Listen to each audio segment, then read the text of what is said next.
What's up, my dudes? Man, it's freaking like some hour in the day where skin just looks great. Haven't been tanning that much, but there we go. There we go. We are locked in today. It is a nice Thursday. Today's a chest and triceps day. And I'm trying out this new routine, which I've been planning on for a while.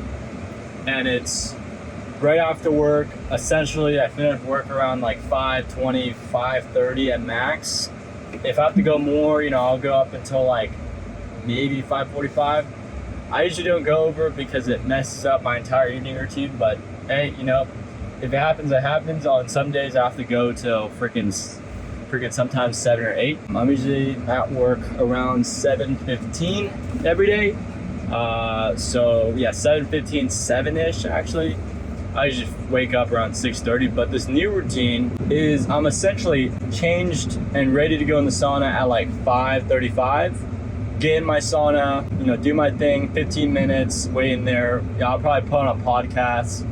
I've recently been listening to the founder, essentially how Airbnb started, and I didn't know it was called it's called Air. It was before it was called Air Bed or Air Breakfast in Bed. I think it was something like that. And it's really interesting how the founder Brian essentially got rejected by like a handful of, I don't know if it's a handful of investors, I'm sure it was, but essentially like he was rejected by investors because the investors thought that his company wasn't large enough, that there wasn't a big enough market for this concept of being able to rent your house, being able to rent part of your house to a complete stranger and also to make money off it. And it was like, who would, at the time, no one really believed in that. And that was something I talked about yesterday, was like, if you have a fucking idea that you feel like everyone else in the world believes is false, but you believe is true with full conviction, then you may have something very, very special. And in those times, you can hit home runs. And those aren't just home runs, those are fucking grand slam hits. Holy shit, I thought that train was about to come off. Fuck, I was scared. But in those situations where literally everyone does not believe in you and everyone thinks that you're fucking bullshitting, that everyone thinks that your idea is fucking complete bogus, and you have full-fledged confidence that you are right. And don't get me wrong, there's crazy people out there. Of course, there's real delusional people out there, but there's a certain type of delusion that is actually good. Good in the sense of like, if you're crazy enough to go against the entire world and you're still rational at the same time, then you may have something actually special. The most special things, the thing you use every day nowadays, was first thought as something that was fucking insane. Like, very likely there was people in the beginning when Jeff Bezos launched Amazon for the first time, he was like, there's gonna be, people are probably like, there's no way you can get packages to people's doors in a day, let alone there's like shit that happens overnight, which is insane, But like, for example, Apple, it's like when that started, I don't think anyone believed Steve Jobs would have built an iPhone that had no keyboard pad. All of them nowadays, all of them back then had keyboard pads. So of course, if you present an idea of, hey guys, I have this new invention and there's actually no more keypads and all of you guys are wrong, you guys are doing this wrong. It's like, well, you're actually going against an entire army of people who believed a certain way of essentially living life their entire life. And you're essentially challenging that belief, the beliefs that they have and the things that they think is true. So if you have an idea, if you have something you're very passionate about, do not let anyone tell you, this here's the caveat here, because there's people who believe in shit and it's just like absolutely fucking nonsense, like genuinely nonsense, actually nonsense. It's like, if you really fully believe in it and you're not an actual crazy person and it's actually a rational idea to you, and you've done the research, you've done your due diligence, and for a fact in your world, obviously if it's a fact then multiple people agree, but like a fact to you that you can attest to, then you may just have a grand slam home run. And when you have a grand slam home run, you only get about, some people don't even get in their lives. I would say most entrepreneurs may only get 1, 2, 3 of those grand slam home runs in their life. That doesn't mean they're actually gonna get that grand slam home run. It means they have that opportunity to hit that fucking grand slam home run. You can miss all 3. It just depends on the type of person you are. It depends on the idea. It depends on the team you have behind it to execute. Because if you think you're doing it alone, you're fucking an idiot. So again, if you have that idea or whatever, and you're trying to create something, which is what entrepreneurs are trying to do. If you're trying to win really big, then you have to create solutions that most people think is actually false. And it's the hardest thing in the world to do, because everyone doesn't believe in you. It's not just like, you do SMMA, you do drop shipping, you do all these business models that you can just essentially model off some guru. No, it's an actual like you're literally paving a path that has never been paved before. It's like if you went trail hiking in a like a park or like somewhere, and then there's this like already pre-made trail. The guys that are replicating these business models are just following that trail. Imagine you've seen some fucker literally like paving his own path on the trail you're fucking on. You think he's fucking insane. But guess what? That guy might be insane, but in some rare case where that crazy dude is digging down that path, he may actually be finding gold. He may have found the fucking lost city of the Atlantic, if that's what it's called. Who fucking knows? But that's just an example of like how like if you go against common beliefs and you end up winning, that is essentially probably the biggest win anyone can have. I think that's the highest leverageable thing anyone can do is you essentially create a solution that everyone thinks is fucking false and everything is bullshit, and then you actually end up being right because of timing or because of how you delivered it.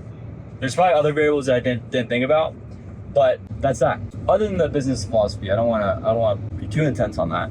But today or yesterday was really intense. I didn't talk about it, but like I was doing my sauna session. It was like 15 minutes at like 180 degrees, 175 degrees. Freaking nuts. Like that's a good workout right there. Like that's some like low steady state cardio right there, temperature and duration. 15 minutes, 180. I'm probably gonna drop down to like 170, 175 for about 15 minutes still. Because I'm trying to get in the 20-minute range, because that's usually where you get the most amount of benefits, is in that final stretch. But I finished, like rinsed myself off with my sweat, and then headed right in the cold tub. It's like 40 degrees in the cold tub. So I go in the cold tub, and it's a little bit colder than usual, but I get in anyways. Get in, I'm breathing, like 30, 35, 40 deep, slow breaths. It's like the whole fucking neighborhood can hear me. But essentially I'm doing these breaths, and then I let it all out. This is what I do, is I let it all out, and then I just hold, I just stand still, I don't breathe, I just let out all the oxygen out of my lungs, and I just sit there and I just feel. And I closed my eyes, and I was kind of in the Zen mode. There was no thoughts of anything, there was no thoughts of my business, there was nothing. It felt like a second. It felt like a minute was a second. It's crazy. In my Zen mode, and I open my eyes, I look in front of me, and everything is different. It was almost like I took like 6 grams of shrooms. It was insane. It was the most euphoric feeling I've ever felt before that was sober. Like, I felt some pretty crazy shit, I've been through some pretty crazy stuff. And this was absolutely, like, nothing can top it off. The craziest. It was like my entire body. I had a huge head high. I almost thought I died. I almost thought I had a seizure from like body shock or something, like something happened, and I ended up like kind of freaking out because I was like, okay, what if this is just a made up reality in my head and I'm actually like not alive, but I am alive. And I know for the viewers that are watching this, you're like, yeah, I'm never doing contrast therapy ever. What I did was very intense. Essentially, I was hyperventilating with, essentially you're pumping shit ton of oxygen to your brain, and also you're getting a huge shock from the huge changes in temperature. So like, it was like a whole body sensation. It was nuts. And then today I did it again, but going in with the mindset of knowing that it was something that was natural. And what was really funny was that I immediately tried calling my friend. He didn't answer because I thought I was like freaking out. So I had to like call someone and like try to talk to him. And this whole time it was just like a huge body high, and that was actually really, really common for high intense contrast therapy. But I actually ended up talking to ChatGPT, and ChatGPT told me that it was normal, and as long as I wasn't feeling like super dizzy or like any shortness of breath or anything like that, then I was fine. I was like, okay. I still felt super high from the cold water, but it was just like as soon as I opened my eyes, it felt like it was like something I couldn't describe. It was crazy. It was actually crazy. I opened my eyes and just like the world, it felt like if you're watching the movie, the Limitless movie, the movie Limitless, great movie. And essentially he takes this pill and he is able to figure out all the loopholes in the stock market and is able to make a bunch of money in a short amount of time. And it was from this drug. And it felt like I had just took that drug. For like 5 seconds, I felt like I was literally, I literally felt like I could just start levitating. I swear to God, I literally felt like I could just do some crazy shit. I felt like I could just build a 9-figure business overnight. Not literally, but like it felt absolutely insane. So if you ever do contrast therapy, just a heads up, that might happen if you're doing intense temperature changes.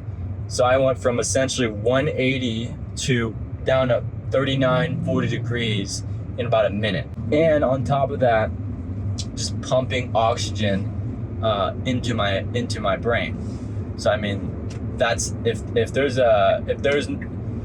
a more natural way to get high, tell me. I was absolutely out of this world. Like that was something that I never thought I'd feel on contrast therapy, and now I'm almost addicted to that.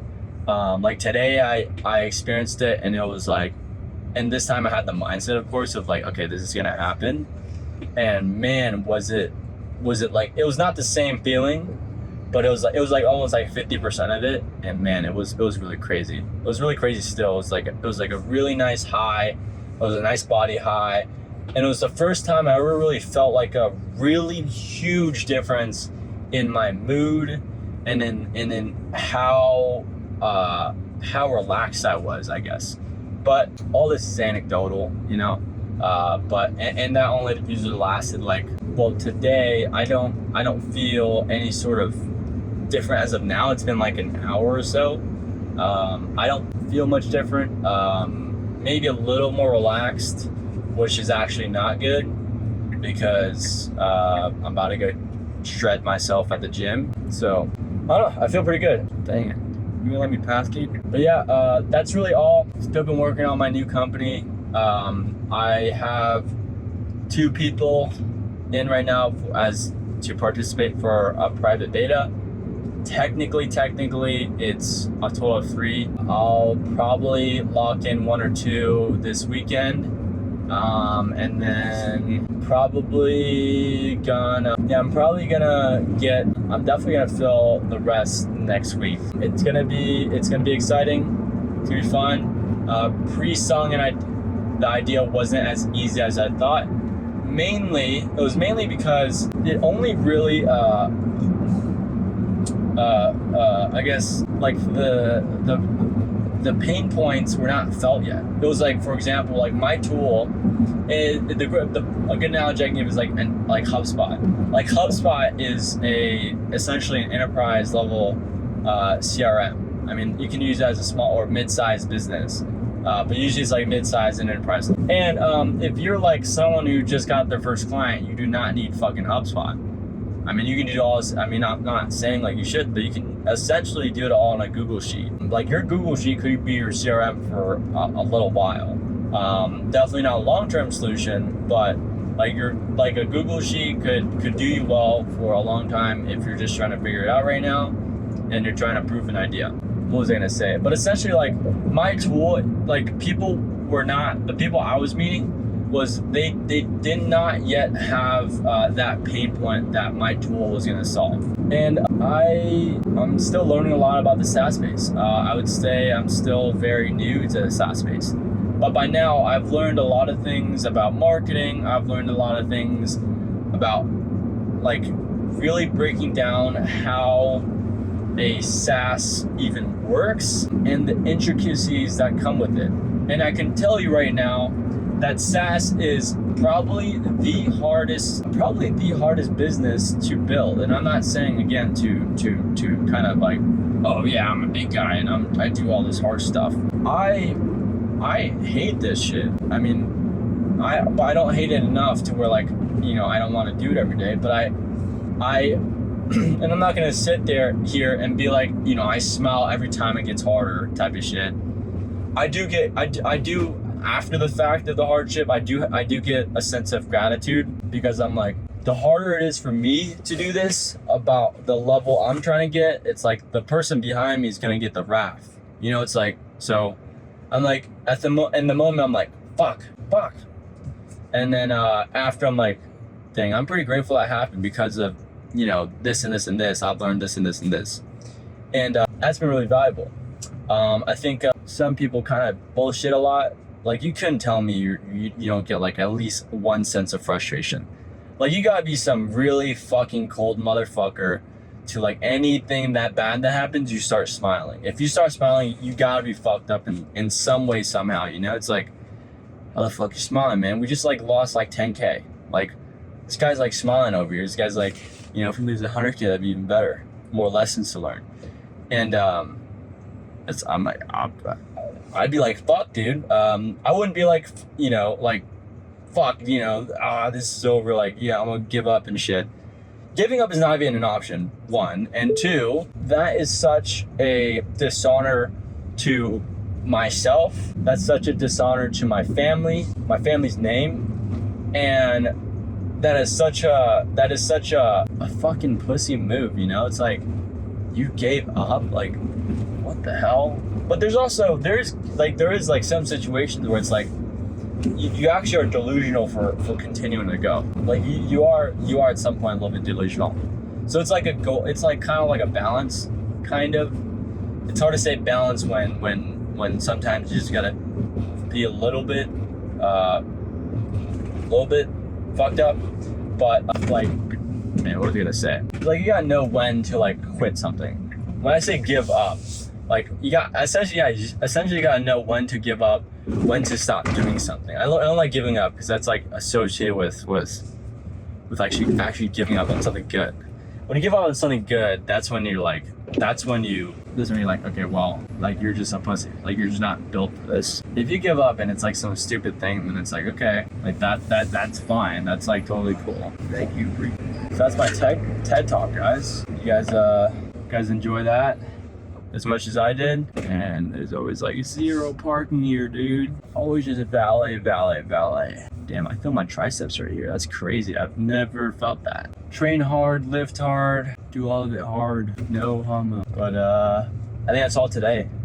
Talked about my crazy experience doing contrast therapy with my new setup today. My new protocol is like fucking awesome. Like, there's so many benefits from doing the sauna and doing the cold tub, especially contrast therapy. Like, I'm essentially locked in everywhere, like biohacker wise. Like, I'm actually relatively efficient.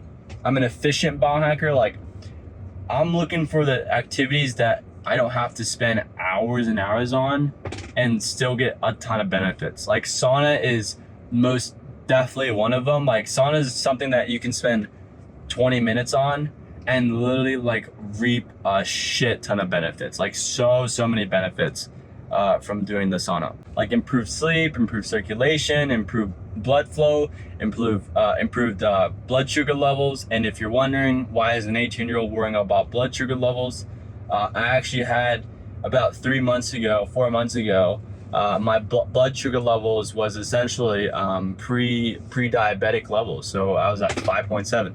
Now, do I know what it is at now? No. Can I essentially assume that it's lower? Yeah, I've cut out all the processed sugars. I've cut out essentially all the artificial sweeteners. And if you don't think artificial sweeteners increase your blood sugar, you're fucking retarded. I would say it's just as bad, if not worse, than added sugar. So and the worst thing is fucking high fructose sugar, like high fructose syrup. That shit's worse. I cut out all the ultra processed food, and I cut out all the sugar. And if you were to do any diet, and if you just followed those 2 guidelines, then that diet has essentially a 90% chance of actually working out. Because most time it's actually the sugar and the processed food, not what we're actually eating. If you're eating vegetables, then you have other problems that you're gonna be facing. If you're only eating vegetables, I think as humans we're meant to eat as like at least omnivores. If you're a vegan, then I kind of question you. It's like, at least have some meat. Like you don't have to be full on like these guys on Instagram, like carnivore only and like eating sticks of butter. Like, do I think that's unhealthy? I mean, not really, but they do push it really hard, which I don't like. They push it like seriously really hard. I just think like having some balance is cool. Like I'm on the animal based diet, and that's good enough. That I can't find this fucking spot. This crazy. What the fuck is this guy doing? All right, dudes. I'll see you guys later. It's been 25 minutes in the car. That's crazy, dude. See you guys. I just had this really great conversation with this private equity investor, and he essentially told me, like, we were just talking about whatever, but a really important thing I took out of the conversation, and I'm glad I'm kind of trying to teach you guys or share my experience with you guys and what I've from my perspective and what I've learned, was that he essentially is late to meetings essentially. Oh shit, I just went the wrong way. Fuck. But essentially he's essentially late to every meeting, but not really intentionally. He sets the expectations that, hey, I'm gonna be late to this meeting, and essentially like if in a meeting, because in every meeting the last 5 to 10 minutes of that 30 to 45 minute meeting is where most of the creative ideas come from. And what he does is that, like, if your meeting is ending at 3, but you're having a really great conversation at 2:55 or 2:50, and you have another meeting to go to, or you have another commitment to do, it's like, don't end it. That's the worst thing to do. Is like, if you end it right there, then you're gonna end up essentially ruining that flow. And that is the most valuable moment of that meeting. That's literally the point of you having that commitment with that person. Is like, we were here to solve this problem, and if for the last 5 to 10 minutes now we caught on fire, then we're gonna finish this out and not have to rebook for another time for Tuesday, and then get back on the flow, and then regurgitate everything we said, and then maybe not even hit that creative flow again.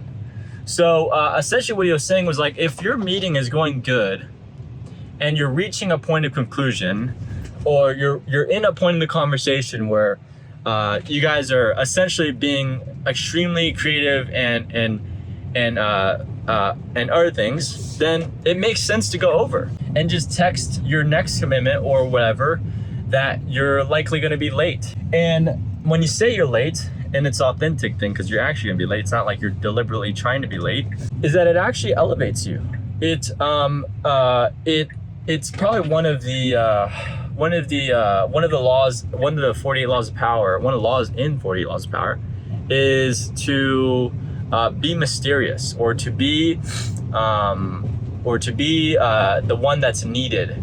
And when you're late to something, not intentionally, of course, like don't do it every single time, but when you're like kind of like, when you're the person that's being late, but at least you set the expectation that you are going to be late, then you actually end up setting yourself on this higher level without them even knowing it. It's like they're actually waiting for you, whether it's a couple minutes, 1 minute, or even 30 seconds, is that they're actually thinking about you showing up. They're thinking about the conversation. They're already pre-preparing, whether they know it or not. They're pre-preparing this conversation for you, and they're anticipating you. And it was such an interesting perspective that I've never thought about. Was like, if you're gonna be late, tell them you're late. Like, hey, I'm gonna be late, a couple minutes or whatnot. And that essentially puts you on an elevated level. It was really, really interesting. And I guess it would be more of a strategy, not so much a tactic, or I guess some I don't even know what to call it, maybe a tip, is like if you're gonna go over a meeting, but it's like you're about to reach a conclusion, which is the point of the fucking meeting, is to reach a fucking, essentially like a agreement together, then finish that. Like don't cut it off because you're gonna be late to the next one. It's like, if it also shows the person they actually care to solve their problem. And I was like, oh my gosh, that's such a great way to operate. It's like, the point of me booking a meeting with you was to come to some sort of agreement to what we had. And I'm gonna cut it short because I wanna make sure I show up on time for someone else. And it's not a disrespect thing. I'm still gonna be respectful by saying, hey, I'm gonna be a couple minutes late, or I'm gonna be 15 minutes late, or even, hey, I have a meeting I'm running over. I might not finish in an hour. Could we reschedule? And then have your assistant kind of know this. So if you're gonna be late, tell them you're late. Don't be the jackass that's damn well you're gonna be late, and then you don't even text them, you don't even let anyone know. That's fucked up. Like, if you do that, you're a very fucked up person. Let me draw lines here. But if you do that, you're a very fucked up person. If you're gonna be late and you intentionally know that you're gonna be late, and you do not tell anyone that you're gonna be late, or at least like an ETA, you're a dickhead. You're an absolute dickhead. So it's late over here. I spent like 40 minutes talking to him, and like at the end, and literally I felt this during, it was like a proof of concept. During the last 5 to 10 minutes is when I like caught flow. It was weird. It was when I caught flow. It was like I was in such an intense level of focus that I just like I don't know. I just like really focused in on the conversation, and I guess I really took in the information as time out, and it's really, really interesting. And I'm definitely gonna share with my executive assistant on it. So thank you guys very much. I'll see you guys on the next video. Bye.